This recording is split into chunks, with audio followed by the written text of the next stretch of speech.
തൃശൂരിൽ നോമിനേഷൻ കൊടുക്കുന്നതിനെ ചൊല്ലി തർക്കം. UDF സ്ഥാനാർത്ഥിക്ക് പിന്നാലെ LDF സ്ഥാനാർത്ഥി ആലങ്കോട് ലീലാകൃഷ്ണനായിരുന്നു നാമനിർദ്ദേശം കൊടുക്കാൻ നിർദ്ദേശിച്ചിരുന്നത്.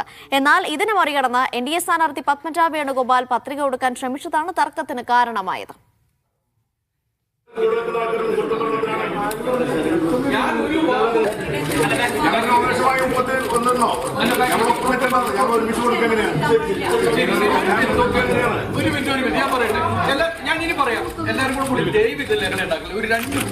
നടരാജ് പരിശോധന വിവരങ്ങൾ നൽകാനായി ചേർന്നു. നടരാജ്, തെരഞ്ഞെടുപ്പിലെ പോര് വേറെ, അതിനിടെ നോമിനേഷൻ കൊടുക്കുന്നതിന്റെ പേരും തർക്കമാണോ? അതെ, വലിയ തെരഞ്ഞെടുപ്പ് ചൂട് തന്നെയാണ്. വോട്ടിങ്ങിന് മുമ്പ് തന്നെ പാർട്ടികൾ തമ്മിൽ ഇങ്ങനെയും ചില കയ്യാങ്കളികളിലേക്ക് നീങ്ങുന്നത് നമുക്ക് കാണാം. ഇന്ന് രാവിലെയാണ് തൃശൂർ റവന്യൂ ഡിവിഷണൽ ഓഫീസർക്ക് മുന്നിൽ ഇത്തരത്തിൽ പത്രിക സമർപ്പിക്കാൻ നേതാക്കൾ എത്തിയത്. ആദ്യം UDF സ്ഥാനാർത്ഥിയായ രാജൻ ജയപ്പല്ലൻ പത്രിക സമർപ്പിച്ചു. അതിനുശേഷം രണ്ടാം ഊഴം LDF സ്ഥാനാർത്ഥിയായ ആലങ്കോട് ലീലാകൃഷ്ണനായിരുന്നു. ഈ സമയം തന്നെ BJPയുടെ സ്ഥാനാർത്ഥി പത്മജ വേണുഗോപാലും പാർട്ടി പ്രവർത്തകർ അവിടെ എത്തിയിരുന്നു. BJP സ്ഥാനാർത്ഥിക്ക് അവർ നിശ്ചയിച്ചിരുന്ന മുഹൂർത്തത്തിന്റെ ഒരു സമയത്തിൽ തന്നെ പത്രിക കൊടുക്കണമെന്നൊരു ആഗ്രഹമുണ്ടായിരുന്നു. അവർ അതുപ്രകാരം പത്രിക കൊടുക്കാൻ നീങ്ങിയപ്പോഴാണ് VS സുനിൽകുമാറും ഇടതുപക്ഷ പ്രവർത്തകരും തങ്ങളുടെ പ്രതിഷേധം അറിയിച്ചത്.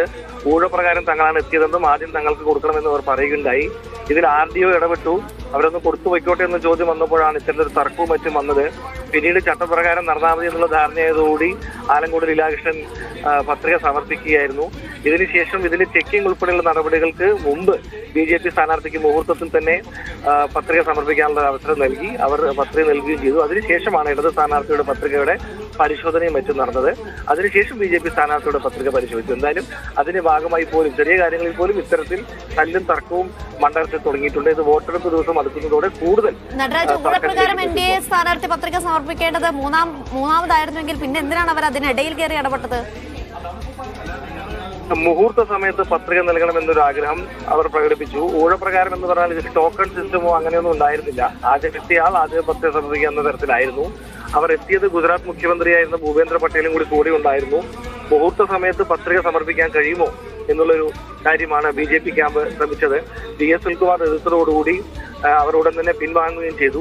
പിന്നീട് ഇടതുപക്ഷ സ്ഥാനാർത്ഥി പത്രിക സമർപ്പിച്ചതിന് ശേഷം ഈ ചെക്കിങ്ങിനും മറ്റും നിൽക്കുന്നതിന് മുമ്പ് ഈ മുഹൂർത്ത സമയത്ത് തന്നെ പത്രിക സമർപ്പിക്കാൻ പത്മജ വേണുഗോപാലിനെ അനുവദിക്കുകയായിരുന്നു. അവർ പത്രിക സമർപ്പിച്ചു. പിന്നീട് ചെക്കിംഗ് ഉൾപ്പെടെയുള്ള നടപടികൾ പൂർത്തിയാക്കി. അനീഷ്, ഏതായാലും തൃശൂരിലാണ് തെരഞ്ഞെടുപ്പ് പോരിലേക്ക് കടക്കുന്നതിന് മുമ്പ്